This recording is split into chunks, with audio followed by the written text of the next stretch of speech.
shake up, catalyse growth in certain areas such as health. So the Social Enterprise Investment Fund, £100 million to help improve health, particularly in poorer communities through social enterprise. And then parts of our National Health Service have been encouraged to actually transform into social enterprise models because it's recognised that they're more innovative, more productive and more responsive to the challenges we face. In 2010 through to 2014 with a Conservative government, we've seen Big Society Capital, another piece of the ecosystem, emerge. And that was capitalised through an interesting innovation. In the UK, we have things called dormant bank accounts. So money that's just been left in accounts, bank accounts, that's not been touched for many, many years. So the government decided, rather than allow that to sit in those banking institutions, that money should be taken, put into a new institution to capitalise and allow capital and investments to flow into social enterprises. Now, if someone ever comes back and says, hey, what happened to my bank account that I left sitting there 10 years ago? The government have taken my money. The government guarantee that any investor will return their money. But obviously, money just sits, sometimes because of death, sometimes because of people moving overseas. Small amounts of money in lots of bank accounts can actually be used to really capitalise the sector. We've also seen, interestingly, the European Commission start looking at its own procurement rules to try and ensure that social value, environmental benefits are given greater consideration when governments across the EU buy products and services.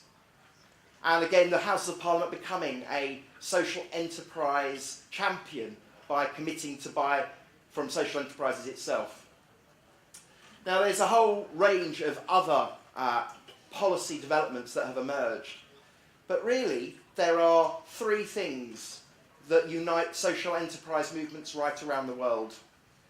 They want greater public awareness. They want people to understand what social enterprises do. One of the big achievements we had in around 2011 was to get social enterprise put on the national curriculum, which is taught in every school in the UK. That's a game changer. That means that every child going through the British education system now learns about social enterprise as part of their introduction to business studies. This has a transformative impact because traditionally the way that business studies has been taught only focuses on business as usual, business for profit. And the more we teach our children about social enterprise business models, the more they flock to set them up. So small policies, small shifts in awareness raising, in education, in finance, in taxation. We have social investment tax relief also launched in the UK, which means that investors have an incentive to invest in social enterprises. Completing all these pieces of the ecosystem is not dependent on a single piece of social enterprise legislation. Rather, it's the sector constantly reflecting, reviewing what's working, what's changing, where the gaps are, and working with partners in government, working with partners in the private sector to help stimulate and overcome those holes within the ecosystem. Now, what's right in the UK will not necessarily be right in Sri Lanka. We want to learn from what you're doing, and we want to share what we've done so that you can learn from our successes, but also our failures. Because if there's one thing the UK does well, it's failure. One of the most pivotal pieces of legislation that I'm most proud of is the Social Value Act. This puts a mandatory obligation on every single person working with any part of government, spending any public money, to consider social value and environmental value when they are buying goods and services. In the United Kingdom, we had a system of procurement that only valued price and quality. They were the only two considerations. And those two considerations fail to think about the consequences that transactions have, the externalities that those transactions have on communities, neighbourhoods, jobs, training, disabled people, climate. And so actually it's quite profound that when any government spends money within the United Kingdom, they are now doing so through the lens of social and environmental benefit alongside value and price. And when the UK government still is responsible for spending 40% of all of the money circulating in the UK, you can see what a catalytic impact it has, not just in terms of getting social enterprises working with government, but the impact it has on private sector companies that are also providing goods and services to government. Since this piece of legislation emerged, it's meant that all private businesses, large and small, have to act a little bit more like social enterprises. And that's how you create genuine transformation. It's by using social enterprise to inspire change, to inspire different ways of working in every sector. As a consequence, we also work with lots of parts across the United Kingdom, lots of local communities around the UK.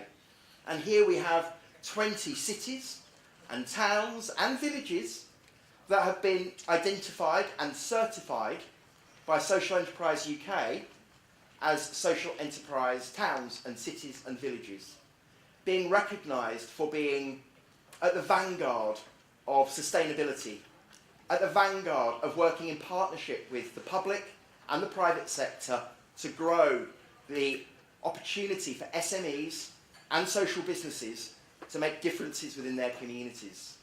And the more we have done, the more these communities have grown in confidence. The bolder they've become in their thinking and their ambitions, the more they've begun to work together. And so there is a complicated road ahead, but it's achievable. And you know what? It's also great fun. The way that you can transform opportunities for people, that you can transform the look, the shape, the success of our communities is a profound opportunity for anyone to be able to make. And we've seen as a consequence of this growth, all sorts of entrepreneurs producing beer, chocolate, tin foil, handbags, underpants. I own all of these products. I'm even wearing the underpants. Although, let me assure you, I'm wearing the men's version. Now, it's quite a revolution taking place. The social enterprise sector is in good health. We want to partner with Sri Lanka. We want to find opportunities to build strong relationships between your country and my country so that we can trade together, learn together, and be on this journey, be on this path together. We are working with all sorts of private businesses, and actually private businesses are beginning to change. Let me leave you with this quote. Coming together like we are today is just the beginning. There is already a rich ecosystem emerging, a rich social enterprise community emerging. You will grow that even faster by keeping together and by working together to ensure you achieve success. I'm going to leave it there. Thank you very much.